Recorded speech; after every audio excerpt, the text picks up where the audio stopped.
Hamster, Connecticut? Hamster. What? Hamden.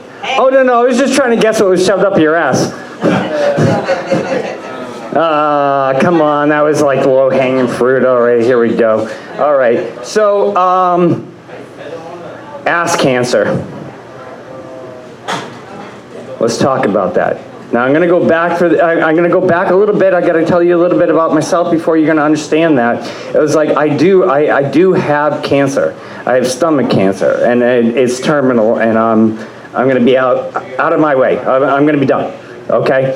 But when your body betrays you like that, every little bump, every little nick and stuff like that, it's concerning, right?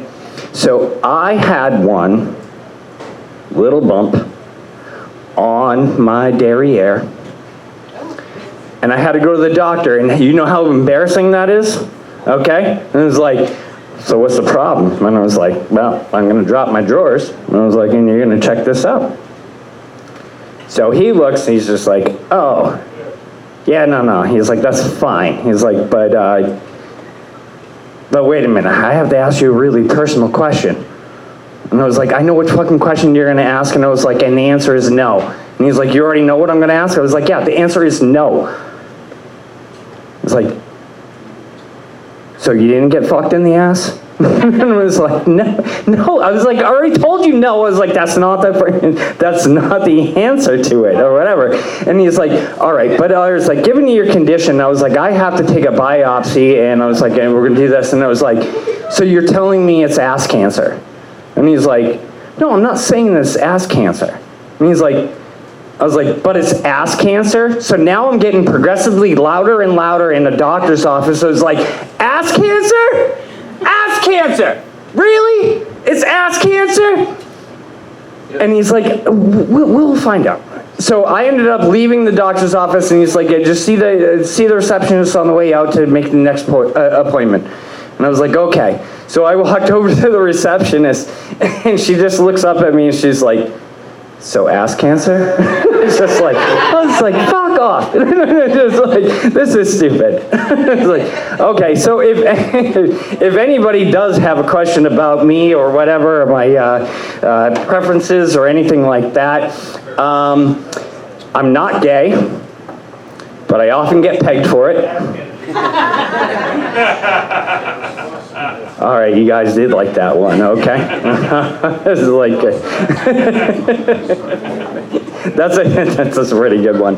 All right, now I'm gonna switch this over a little bit, but so I do suffer from something else, and it's a disease called SLAC. Okay, SLAC. All right, small, light, and cute.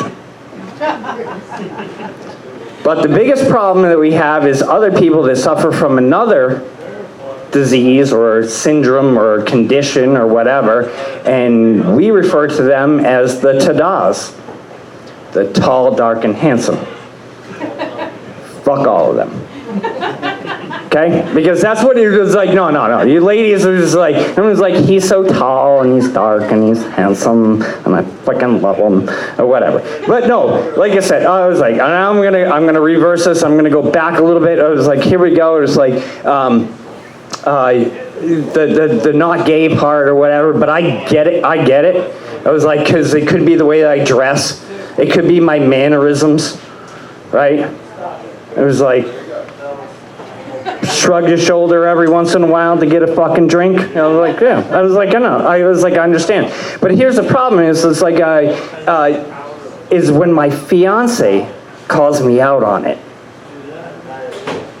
Really don't like it. And the only thing I have to say to that is like, that's his fucking problem.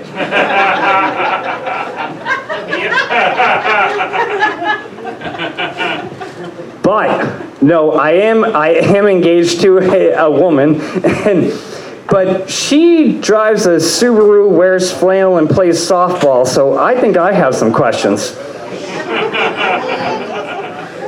right?